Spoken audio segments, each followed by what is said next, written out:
Pasar saham Amerika kini semakin menarik perhatian generasi muda Indonesia yang ingin memperluas wawasan dan peluang investasi di luar negeri. Selain berinvestasi di pasar saham domestik, banyak yang mulai melirik bursa Amerika sebagai sarana membangun portofolio saham individu. Sebagai seseorang yang telah lebih dari 3 dekade berkecimpung di dunia keuangan dan pasar modal, mulai dari analis hingga memimpin tim riset, serta setiap hari mengamati pergerakan pasar global maupun nasional, saya merasa penting untuk berbagi pengalaman dan kiat-kiat praktis. Tulisan ini saya tujukan khusus bagi generasi muda Indonesia yang ingin menjadikan pasar Amerika sebagai peluang belajar sekaligus berinvestasi. Harapannya, tulisan ini dapat menjadi bahan refleksi, inspirasi, dan panduan awal, sambil tetap mendorong pembaca untuk melakukan riset mandiri sebelum mengambil keputusan investasi. Ketika seorang pemula mulai berinvestasi di bursa saham Amerika, langkah pertama yang harus ditentukan adalah posisi. Apakah ingin menjadi trader atau investor? Trader, they work for money. Seorang trader bekerja untuk mencari keuntungan dari pergerakan harga jangka pendek. Ia harus terus mengamati pasar setiap waktu. Secara psikologis, ketika harga saham turun, emosi sering ikut bermain.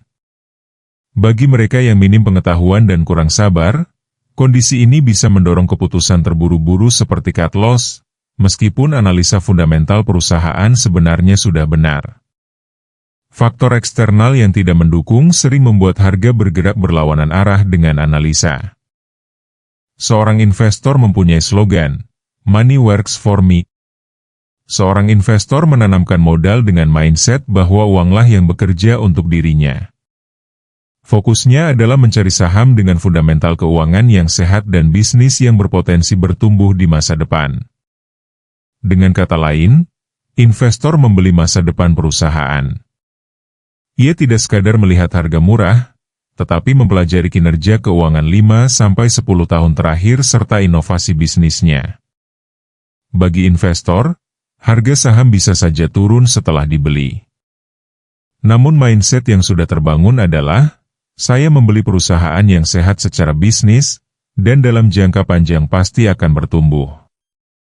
Keyakinan ini lahir dari analisis fundamental dan rekam jejak perusahaan, bukan dari fluktuasi jangka pendek. Karena seorang investor menanamkan uangnya pada perusahaan berkualitas baik atau bahkan sangat baik, maka mempelajari laporan keuangan dan rasio keuangan menjadi hal yang sangat penting. Harga murah tidak selalu layak dibeli. Saham yang terlihat murah belum tentu menarik jika kinerja keuangannya buruk. Investor sejati tidak sekadar mengejar harga rendah, tetapi menilai kualitas bisnis di baliknya. Harga mahal tidak selalu harus dijauhi. Sebaliknya, saham yang terlihat mahal bisa jadi justru layak dibeli untuk jangka panjang, karena kinerja keuangannya konsisten solid. Saham mahal sering mencerminkan perusahaan dengan fundamental kuat dan prospek pertumbuhan berkelanjutan.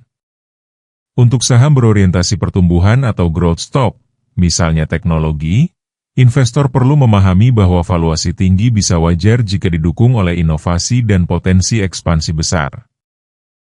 Gross margin adalah rasio antara laba kotor dengan pendapatan. Rasio ini menunjukkan seberapa besar keuntungan yang tersisa setelah menutup biaya langsung produksi atau penjualan barang jasa. Gross margin tinggi dan konsisten menandakan perusahaan memiliki pricing power, yaitu kemampuan menetapkan harga lebih tinggi daripada biaya produksinya tanpa kehilangan pelanggan. Gross margin yang solid mencerminkan adanya parit ekonomi, yaitu keunggulan kompetitif yang membuat pesaing sulit meniru atau menekan harga. Perusahaan dengan gross margin kuat lebih tahan terhadap fluktuasi biaya bahan baku maupun tekanan harga pasar. Return on Invested Capital atau ROIC mengukur seberapa efisien perusahaan menghasilkan laba dari seluruh modal yang diinvestasikan. ROIC menunjukkan kualitas manajemen dan efisiensi bisnis. Semakin tinggi ROIC, semakin baik perusahaan memanfaatkan modal untuk menciptakan nilai bagi pemegang saham. ROIC lebih besar 15% menandakan perusahaan luar biasa, biasanya memiliki parit ekonomi yang kuat dan pricing power. ROIC lebih besar dari 10%, namun di bawah 15% dianggap sehat dan menarik bagi investor jangka panjang. ROIC lebih kecil dari 5% menandakan bisnis lemah, sulit menciptakan nilai, atau terlalu bergantung pada utang. Jika rasio free cash flow terhadap pendapatan atau laba operasi konsisten di atas 15%, artinya perusahaan sangat efisien dalam mengubah pendapatan menjadi kas nyata. Bisnis memiliki likuiditas kuat, sehingga tidak bergantung pada utang untuk membiayai pertumbuhan. Ada ruang besar untuk value creation bagi pemegang saham melalui dividen, buyback, atau reinvestasi.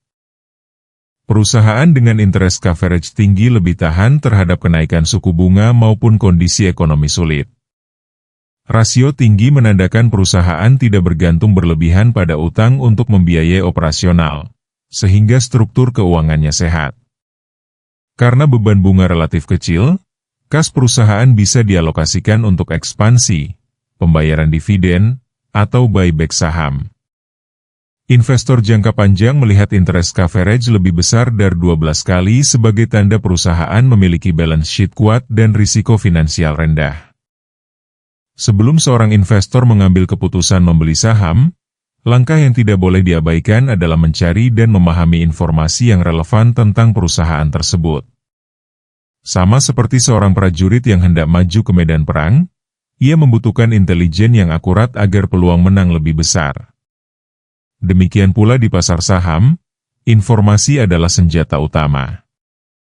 Informasi yang diperoleh bisa bersifat positif, menjadi katalis yang mendorong penguatan harga saham ke depan. Misalnya, perusahaan meluncurkan inovasi produk baru, melakukan ekspansi bisnis ke pasar yang lebih luas, atau mencatat pertumbuhan pendapatan yang solid. Semua ini dapat menjadi alasan kuat bagi investor untuk masuk lebih percaya diri. Namun, informasi juga bisa bersifat negatif. Rencana akuisisi yang terlalu besar dan membebani keuangan, kegagalan inovasi produk, atau masalah regulasi dapat menjadi hambatan serius bagi pertumbuhan perusahaan. Investor yang bijak harus mampu membaca tanda-tanda ini, karena informasi negatif akan memengaruhi level harga pembelian yang layak. Jika katalis negatif lebih dominan, maka keputusan membeli di atas nilai wajar menjadi sangat berisiko. Investor bisa menanggung biaya tinggi akibat gejolak harga yang tidak mendukung. Sebaliknya, dengan memahami informasi secara menyeluruh, investor dapat menyesuaikan strategi, menunggu harga turun ke level aman, atau bahkan menunda pembelian hingga prospek perusahaan kembali jelas. Dengan demikian, informasi bukan sekadar pelengkap, melainkan fondasi bagi keputusan investasi yang bijak. Investor yang mampu menimbang katalis positif dan negatif dengan jernih akan lebih siap menghadapi dinamika pasar, sekaligus melindungi modalnya dari risiko yang tidak perlu. Memahami valuasi saham adalah langkah mendasar bagi seorang investor. Mengapa hal ini begitu penting? Karena valuasi membantu kita memastikan bahwa harga yang dibayar sesuai dengan nilai bisnis yang sesungguhnya. Tanpa pemahaman yang baik, seorang investor bisa saja membayar terlalu mahal untuk sebuah perusahaan yang sebenarnya tidak terlalu inovatif, atau bahkan sedang menghadapi kegagalan produk. Valuasi bukan sekadar angka, melainkan cermin dari kinerja bisnis dalam kurun waktu tertentu. Dengan memetakan laporan keuangan, pertumbuhan pendapatan, profitabilitas, serta prospek bisnis ke depan, investor dapat menilai apakah harga saham saat ini mencerminkan nilai wajar perusahaan. Membayar terlalu mahal di tengah lemahnya fundamental sama saja dengan membeli ilusi, bukan masa depan. Sebaliknya, memahami valuasi dengan benar memungkinkan investor menemukan peluang, membeli perusahaan berkualitas dengan harga yang masuk akal, lalu membiarkan waktu dan pertumbuhan bisnis bekerja untuk dirinya. Dengan demikian, valuasi adalah kompas yang menuntun investor agar tidak tersesat dalam euforia pasar. Ia membantu membedakan antara harga dan nilai, antara spekulasi dan investasi sejati. Memahami valuasi saham bukanlah mencari angka mutlak yang berlaku sama bagi semua orang. Setiap investor memiliki pendekatan dan metode yang berbeda, sehingga hasil valuasi pun bisa bervariasi. Dalam pengalaman saya lebih dari 30 tahun meneliti pasar, angka valuasi yang saya peroleh selalu saya jadikan panduan praktis untuk menentukan kapan saat yang tepat melakukan eksekusi pembelian saham. Salah satu contoh nyata adalah ketika saya berinvestasi di saham Netflix. Pada saat itu, Netflix sedang mengalami tekanan jual karena rencana akuisisinya dianggap terlalu boros oleh banyak investor. Sentimen pasar dipenuhi ketakutan, namun saya memilih cara berpikir terbalik. Ketika orang lain ragu, saya justru melihat peluang. Keputusan saya tidak didasarkan pada emosi, melainkan pada analisis valuasi bisnis Netflix. Netflix adalah perusahaan dengan kinerja keuangan yang sangat solid, memiliki gross margin mendekati 49%. Ketika harga saham turun hingga mendekati level konservatif di kisaran $75, saya melihatnya sebagai kesempatan emas. Saya melakukan pembelian di level $76, yang menurut saya merupakan harga termurah untuk Netflix pada saat itu. Pengalaman ini menegaskan bahwa memahami valuasi adalah strategi yang sangat penting bagi seorang investor. Dengan valuasi, kita bisa membedakan antara harga dan nilai, antara ketakutan pasar dan peluang jangka panjang. Tujuannya jelas, agar keuntungan yang diperoleh maksimal, sekaligus menjaga risiko tetap terkendali. Tidak ada investor yang selalu benar dalam mengambil keputusan beli. Kadang, meskipun kita sudah melihat harga saham berada di level murah menurut perhitungan valuasi, faktor eksternal bisa muncul tiba-tiba dan menekan harga lebih dalam lagi. Dalam situasi seperti ini, hal terpenting adalah menjaga ketenangan.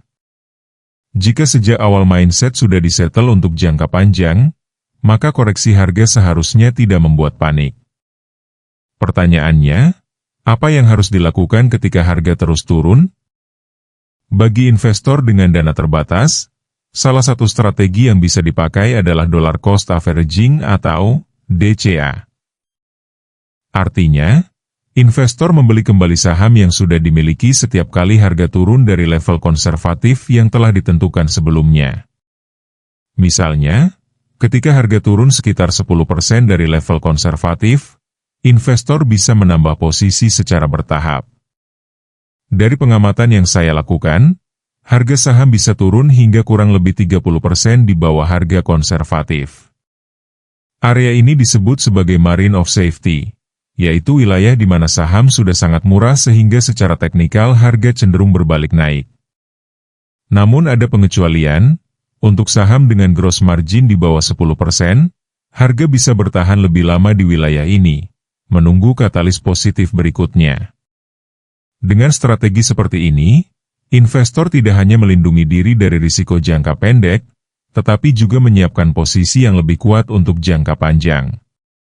Manajemen risiko bukan berarti menghindari kerugian sama sekali, melainkan mengendalikan dampaknya agar modal tetap aman dan keuntungan bisa maksimal ketika harga kembali pulih. Kesabaran adalah salah satu kualitas paling berharga yang harus dimiliki seorang investor. Charlie Munger, rekan bisnis Warren Buffett, pernah menegaskan bahwa uang besar dalam investasi bukan datang dari aktivitas buying dan selling yang terlalu sering, melainkan dari kemampuan untuk waiting. Menunggu dengan sabar hingga momen yang tepat tiba adalah seni yang membedakan investor biasa dengan investor hebat.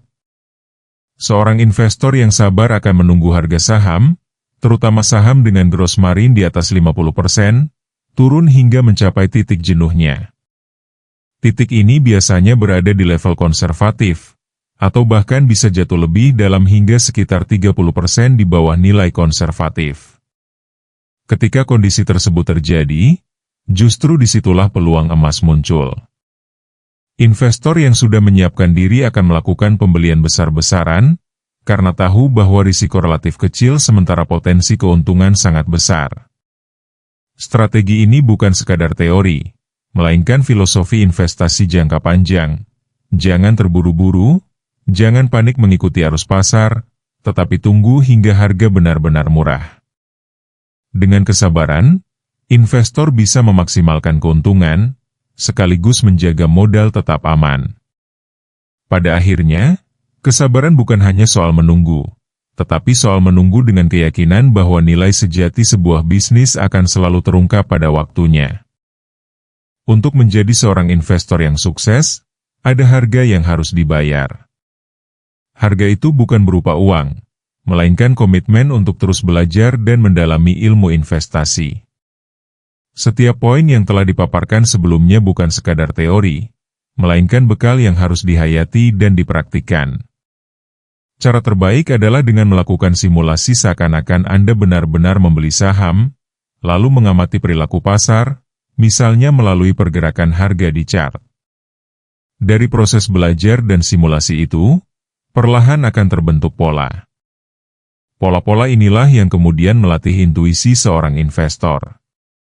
Intuisi bukan muncul secara tiba-tiba, melainkan hasil dari pengalaman, pengamatan, dan kesabaran yang terus diasah.